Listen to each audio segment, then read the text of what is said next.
So then I go to view. I can go here. Okay. I think people can see my screen, correct? Amy, can you see the PowerPoint presentation? Yes, we can. Awesome. All right. Thank you so much for joining us. My name is Renato Olmedo-González, and I'm the Public Art Program Manager for the Salt Lake City Arts Council. I really appreciate you being here for the applicant info session. Today is Thursday, August 24th, 2023, and it's noon for the 500 North Fairpark Traffic Calming Measures Public Art Opportunity. This is our request for qualifications. I'm going to go over all the details of the RFQ. And if you have any questions, Amy and I will be able to answer them for you, include them in the chat, and then we will be answering them at the end. All right, let's get started. Eligibility. This request for qualifications is open to all artists and artist-led teams currently residing in Utah. So this is a local Utah-only call for artists, regardless of race, religion, gender identity, sexual orientation, national origin, age, religion, religion is there twice, marital status, political opinion or affiliation, or mental or physical disability. We welcome artist-led team applications. However, each team must be led by a person with a demonstrated history of professional activity as an artist. So one of the leader of the team, the artist-led team, has to be a practicing artist. Teams may not substitute team members after submission unless the public art program consents to any proposed substitution. An artist may not apply as a member of more than one team and may not apply as an individual artist if already applying as a team. Essentially, one artist, one application. Now let me go over some details. Project background. So this project was started by Salt Lake City in response to concerns from area residents. A few series of traffic calming measures were installed in the Fairpark neighborhood on 500 North between Redwood Road and 1200 West. The public art opportunity that we have is for both a traffic circle that's located on 500 North and 1300 West, and 3 splitter islands. There's 1, there's 2, there's 3 that are located on 12th West and 500 North. Those splitter islands have been identified as an additional potential site for public art, and I go over those details in just a little bit. But just to give you an overview of what the project that Salt Lake City did is a series of corridor improvements aimed at slowing down traffic and making the street more safe for both residents and drivers. The traffic calming measures begin on Redwood Road and take over 500 North all the way up to 12th West. The traffic circle is right here. It's located on 500 North and 13th West. And the 3 splitter islands, raised concrete islands, they have different names. They are on 500 North and 12th West. So they're about a block away from each other. What's unique about this site is that I'll go over a little bit about what the Fairpark neighborhood is that several other things were included in this as part of this progress, including some raised crosswalks, signal replacement, curb extensions, landscaping, bus stops, etc. The 500 North is sort of the center or the epicenter of the Fairpark neighborhood, and there is a cluster of businesses that are located in this area right here, immediately next to the traffic circle. The traffic circle is sort of like the heart or the center of the neighborhood. And let me go over another slide that I have given some more information about the Fairpark neighborhood. The Fairpark neighborhood is located on Salt Lake City's west side, and it's considered one of our smaller residential neighborhoods here in the city. Its namesake, it's the Utah State Fair Park. It's located right adjacent to it, and it serves as a lively community gathering place for a lot of Utahns throughout the year. There's a lot of concerts, fairs, festivals, rodeos that happen each summer. The neighborhood was listed on the National Register of Historic Places in 2001 as part of the Salt Lake City Northwest Historic District. The neighborhood is very, very diverse. It has a diverse population with residents from various cultures, backgrounds, beliefs, and socioeconomic statuses. This diversity is clearly reflected in the number of local businesses, restaurants, and community organizations that contribute to the place. You will see this image of a mural a lot in this presentation. This is a very recent mural that was just installed earlier this summer and it was supported by Salt Lake City's Love Your Block program. It's located in the back alley of Alche, which is a really popular restaurant in the Fairpark neighborhood that serves the vegan Vietnamese food. Most of, like I said in the slide before, the epicenter of or the center of the Fairpark neighborhood, where a lot of the economic activity occurs in the area, is located on the 500 North. So that's why the Art Design Board decided to support this project by placing public art in it and enhancing the traffic calming measures within the site. The project location. So I decided to include this photo over here. This is when the traffic circle was being constructed. So it gives you an idea and a closer look of what it looks like. Most activity, like I said, occurs within the site. Each of the four corners have businesses or residences around it that include a laundromat. There is, on the other side, there is houses. The other side has hair salons, little corner stores. It has financial services are being offered, the laundromat, there's barbershops, hair salons, etc. So there's a lot going on right here in the area over by 500 North and 13th West. The traffic circle is the primary site for an artwork installation. If you're selected as a finalist for this call for artists, you will be required to create a proposal that becomes the centerpiece or the focal point of the artwork installation. I will go over details about the next site and what does that mean, but this is the primary site for this commission. Some of the traffic circle specs: the approximate surface area is 176 square feet, and this curve wall is about 15 inches tall. The diameter, so the area across, is 15 feet, and the circumference, so that is everything around, is around 47 feet, and there is no electrical at the site. Artists will not be required to install electrical as part of their installation. The three splitter islands, once again, this were taken during the construction of the splitter islands themselves, then just gives you a little bit of a more close look into, more close look into what they look like. Artists are invited and encouraged to consider proposing artwork for one or all of the three splitter islands. However, this site should be seen as optional and complementary to the traffic circle artwork. So this location should come as secondary, and it should complement what an artist proposes on the first site. I'll go over the budget in just a little bit, but I want to give some specs about the splitter islands. They're all slightly different. However, these are located along 12th West. There's a third one that you're not able to see that's located on 500 North. These two are fairly similar in size. No, this one and this one are fairly similar in size. This one's a little bit different. The approximate area of the large splitter islands are 45 feet long, 27 feet wide, and they are 27 feet wide on the long side, and then on the short side, they're 20 feet. The approximate area is about 754 square feet and 5 inches tall. The small splitter island, which is on the south side, which is this one that you see closest to here, is again 45 feet long, 15 feet wide, and then 8 feet on the shorter side, which is this side. The approximate area, the surface area here is 5 inches tall, and it is 5 inches tall this way, and the approximate area, so this entire part, is 514 square feet. The budget. The commission award is $55,000 to be paid in 4 different payments to be made to the artist or artist-led team upon meeting project benchmarks. There is a limit of 1 commission per artist or artist-led team. The commission is inclusive of artist fees, supplies and materials for creating your artwork, fabrication costs, labor, insurance, artwork transportation, shipping to the site.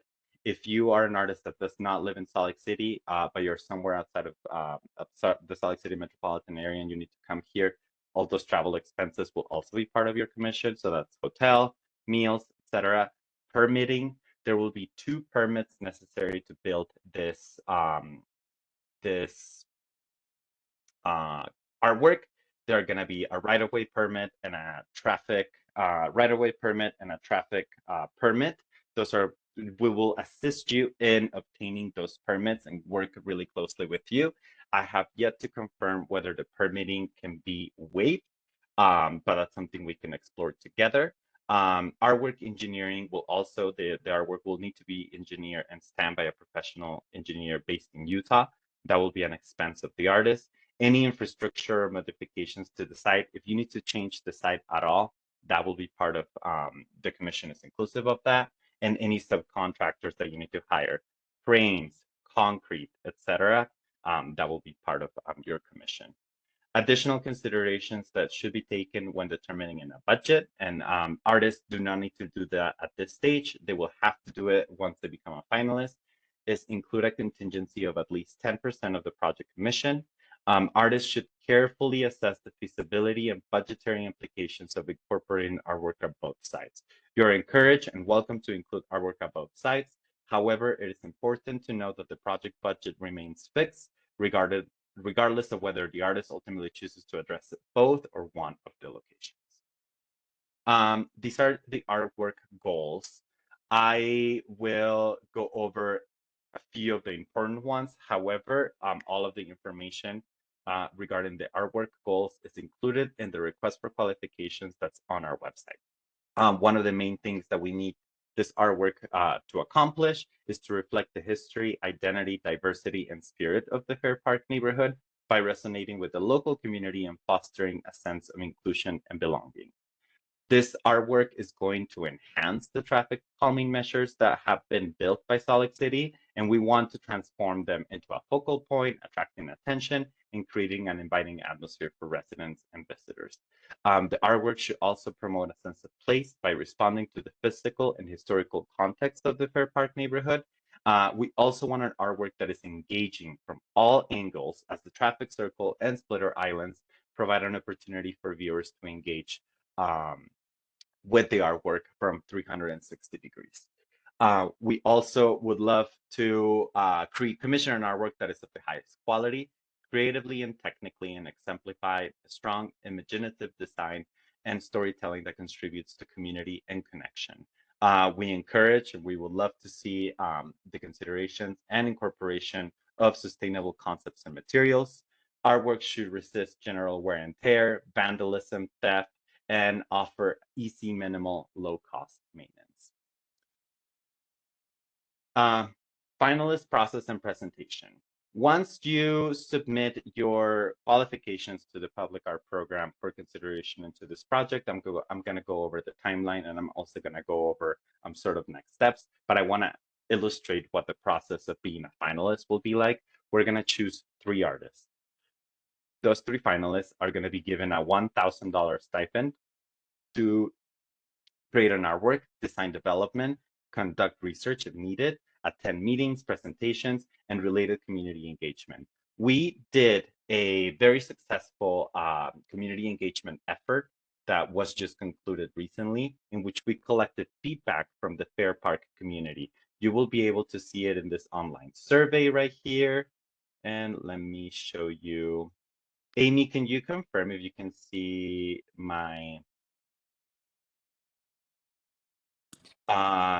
it looks like it's not showing yet. Cool. I'm gonna share it. I have to like switch screens when I do it. So we conducted recently a pretty thorough survey in which we asked Fairpark neighborhood residents about their experiences, ideas, hopes for a public art project at this specific site. We asked them a series of questions, and essentially we invited them to help us imagine the artwork, or let us know what their priorities were for the site, how they see the Fairpark neighborhood, how they see themselves with an artwork in the Fairpark neighborhood. We collected about 240 responses and have created a very detailed report of what these responses found. We will share those responses with all finalists, and we will ask them to include and incorporate that insight of the community into the artwork they propose. Amy, I'm now sharing my screen with the PowerPoint presentation. Can you confirm if you can see it? Yes, we can see it. Awesome. So I have to drink some water. Artists will be invited, or they're welcome to conduct further community engagement in order to inform their artwork proposal if they're chosen as finalists. However, they're not required to. Site-specific proposals should convey your ideas and plans through scale designs, renderings, models, with a statement that will describe in detail what's your intent, what are your proposed materials, fabrication and installation methods, project schedule, and we will be requesting an itemized budget. Finalists, this proposal that will pay you to develop if you're selected as a finalist should address how you incorporate the feedback from the community and how that is reflected of the diversity of the neighborhood. In addition to, we'll be requiring you to develop either what you're proposing, one or two sites, and what one site or the two sites will look like. This stipend, the $1,000 stipend that will be awarding finalists, is inclusive of any travel expenses, hotels, shipping, anything. And it's if you need to develop it for at that stage of the project. But I should remind you that it's independent of the $55,000 commission. So if you end up being the commission artist, your total will be $56,000, $1,000 to develop your proposal, $55,000 to carry out the commission. One of the requirements we'll be requesting from artists, if selected for commission, is for them to carry 3 types of insurance: general liability, vehicle insurance, and proof of workers' compensation, or apply for a waiver workers' compensation that the state issues. The minimums are listed here. And another consideration that you need to take into account is that you need to list Solid City as additional insured on those documents. We will need to obtain proof of insurance before we enter officially into our commission contract. Next slide, project schedule. So this is how we are envisioning this project is going to work out. The submission deadline, it is Wednesday, September 20th by 5 p.m. The application will be through Submittable, and I have a few other slides in which I explain how to apply. Please note that this application does not close at midnight. It closes at 5 p.m. and no applications that are late will be accepted. So please, please, please take that into consideration, because we're not able to accept any applications after the 5 p.m. deadline on Wednesday, September 20th. The finalist process. So if you're selected as a finalist, you're going to be notified by October 6th and we're going to request you come to a meeting on October 18th so we can give you all the information you need for you to create a successful proposal. We will welcome you back into our design board meeting. You will have to go before our design board on December 6th, and we request that your proposal is finalized and sent to us by November 28th. The week later, December 6th, that's when you go before the art design board and present your proposal for commission. And we will be doing the commission recommendation and approval by the mayor for commission by the end of December 2023.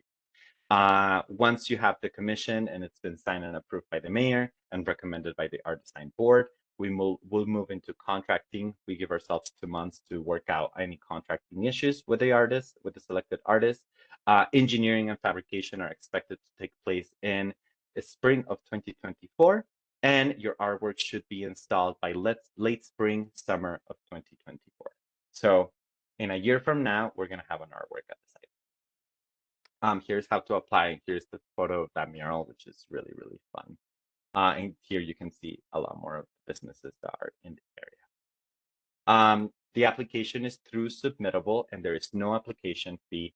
We ask you and recommend that you give yourself ample time to become familiar with the site if it's your first time using it. So at least 2 days prior to the deadline. We are not, if you're reaching out to us, give us 2 days to answer any of your concerns. Most of the time we answer them before. However, we anticipate getting very, very busy before the application closes. So it's a a recommendation that we made to use to become familiar with the site, become familiar with Submittable, and give yourself ample time to troubleshoot anything. Again, the application closes before midnight. A lot of public art calls close close at midnight. This one closes at 5 p.m. The reason why we're doing this is because we want to make sure that we are working and at the office in case you have any questions. Like I said, we cannot guarantee we're going to get back to you, but we anticipate we'll be busy and we'll do our best to answer things to you. If you require any assistance using Submittable, that is available through their online help center. Details are in the RFQ, or reach out to us and we'll be able to help you or find a solution with you. All application materials are going to be uploaded through the corresponding fields that are provided in the Submittable application that's linked on our website. And any materials not specifically requested as part of this application or exceeding the maximum page length or format requirements are not going to be considered or reviewed by the art design board. So please review the RFQ carefully. That's going to be first order of business in order for you to know what's expected of you. Here are the application materials that we request from you. Only one per artist or artist-led team. And as a reminder, once again, pay attention to the minimums, maximums, and other format requirements before submitting. We request a letter of interest. This is how you're presenting yourself to the art design board and project stakeholders that are going to be making the decision whether to select you as a finalist. So please make sure that that letter of interest is no more than 1 page or 500 words in length. We want you to outline your interest in this project, your connection to the Fairpark neighborhood, your qualifications, and your experience working on comparable projects. Your name, address, phone, and email, and social media handles / website should be included if applicable. Your resume should be 2 pages max per artist, and we ask you to please not exceed 3 pages, so think this carefully. Your resume should be current, brief, and relevant to the commission, and try to make it simple for everyone to read. This is not just going to be reviewed by us, but it's going to be reviewed by a lot of different people. So try to avoid fancy fonts, colors, pictures, keep it simple. Images of work. These are going to be really important because this is how you're going to show us that you have the qualifications for this and that your artistic style or approach to a project like this one is well suited for the site. We ask that you submit a minimum of 5 images, but not more than 10. The application should not let you submit more than 10. We ask that the pictures are of good quality, that they're straightforward, and just of the artwork itself. So try to make them not distracting and focus on the artwork that you've already created. We will ask you to enter some metadata fields in there that include title, date, medium, the dimensions, where it's located, what the budget was for that commission, and a brief description of the artwork. We ask you to please not submit multiple images of different works in one image, one artwork, and do not submit proposals for what you will create for the site. We're not asking you to do any sort of rendering of what you imagine at the site. That will be done if you're selected as a finalist. We request only images of previously completed works. If you want to submit a proposal or something that you conceptualized in the past, but you didn't create, that's okay. However, we ask you to please note that in the description of the artwork in the metadata. The selection criteria. Your application should be complete and submitted on time. Like I said, no applications are going to be received after 5 p.m. Of Wednesday, September 20th, no exceptions. Please format and submit your materials. Okay, format and submit your materials as outlined in the RFQ. Please take a look at that very closely. And we want your application to represent your own original and creative work. Here are some of the things that we're going to be looking into for the selection. I have a slide with artist qualifications. However, there are many of them. They're outlined very explicitly in the RFQ, so I will just briefly glance. But these are some 3 examples that I think are going to help you think about how to submit your artwork and how you're going to present yourself to the Art Design Board and the Public Art Program. You should demonstrate your professional experience in creating a successful body of work that for site-specific public art projects of a similar scope and scale. You should demonstrate that with visual documentation. We want you to be able to meet deadlines and work within a budget and to perform work in a timely and professional manner. This should be reflected in your resume, and you should give us an idea of your professional competence. You should be willing to work and consult with our program and work collaboratively with project stakeholders, city officials, the Public Art Program, and the Art Design Board. You should be open to feedback, willing to make changes, and accommodate. We want you should be demonstrating your ability to understand a sense of place and design in a context-sensitive manner, as demonstrated by visual documentation. So you can create, you should submit images of previous artwork that demonstrate projects for a specific site or location, and think about how your style or design or art approach or technique translate into a project like this one. Artist qualifications, here they are. I won't read them, but please take a look at those. They're all outlined in the RFQ. Assistance, we're happy to help you. We're here to help you. For accessibility needs, please refer to the websites to submittable accessibility frequently asked questions. We link that to the full RFQ on our website. If you have any questions about the call for artists, you can only address those to us at the email I provided, publicartprogram@slc.com, slcgov.com, excuse me. You should not reach out to anyone else besides the Public Art Program staff. Allow us 2 days to get back to you. Salt Lake City Public Library branches offer free computer and Wi-Fi access if needed, and we are able to submit to provide you with translation or interpretive services if you speak a language other than English. I speak Spanish, so if you have a question in Spanish, I'm happy to answer it. However, any other language, we will ask you to reach out to us, and we will connect you with our partners at the International Rescue Committee. We have an agreement with them in order to be able to provide assistance. So just send us an email and we'll be able to accommodate for you. Now it's the fun part. I want to hear from you. If you have any questions, here's my email. I'm going to stop sharing my screen. Let me figure how I do that. Here, I do that here. And I'm happy to answer any questions if anyone has any for us.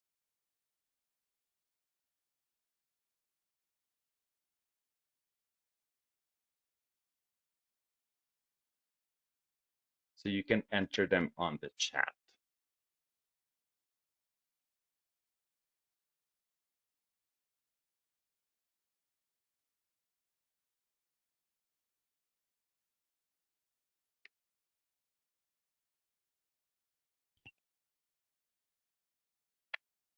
Chris Coleman says, thanks. I'll give it a couple of minutes. Feel free to reach out if you have any questions. We will be uploading this PowerPoint presentation to our website. A recording of this is also going to be shared. Our emails are in the RFQ. 90% of the time, your answers are going to be answered. Your questions are going to be answered if you take a look at the RFQ. But reach out to us if there is if we can answer anything else. It looks. Okay, Amy, do you want to read that one? Yes, Angie has a question. Does the budget include all parts of the project, and will it be split between 3 artists? Okay, so that one is the $55,000 commission will be only given to the selected commission artists. 3 finalists are going to be chosen to develop proposals. Each artist that is selected to develop proposals for the site are going to be paid $1,000, but that is independent from the $55,000 commission. So only one artist is going to get commissioned.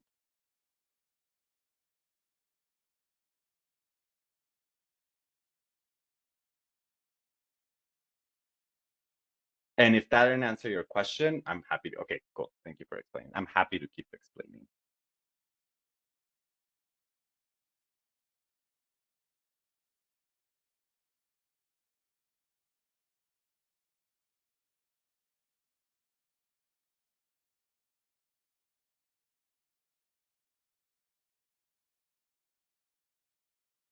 I'll give it like a minute. But if nobody else has a question, we're good to go.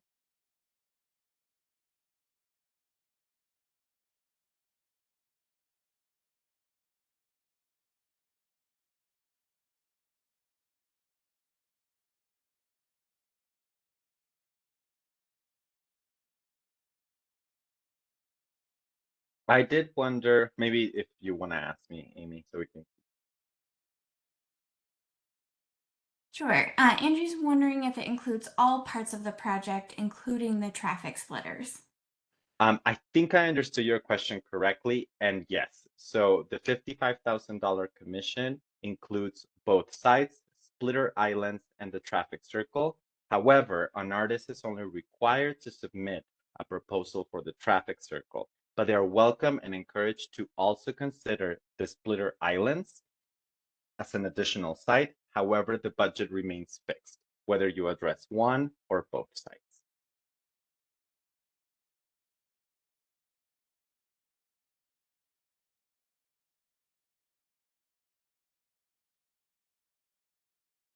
And I guess to further clarify, the $1,000 finalist fee, in there you should be, once we request that you create a proposal for us, we will be asking you to consider to present your proposal for either one or both sides. So we leave that up to the artist. We want the commission to work, and we're not requesting anything specific, but we request, I guess, at the end of the day, that the traffic circle is the centerpiece, and whatever is created on the traffic splitter islands are complementary to that piece if you decide to go that route.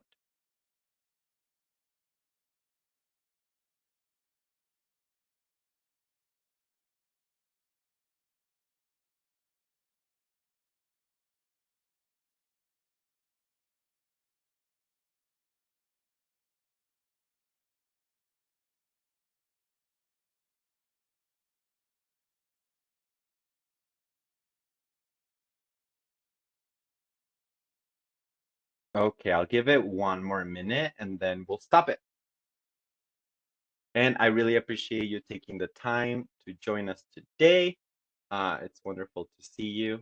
And then Amy, you did. I really appreciate that you included the submittable link to direct the application. I think you also did the RFQ in here, so that's great. All right, so let's wrap it up. Well, thank you once again for joining us today. We'll be posting a recording on our website by tomorrow. And don't hesitate to reach out to us if you have any questions. Thank you.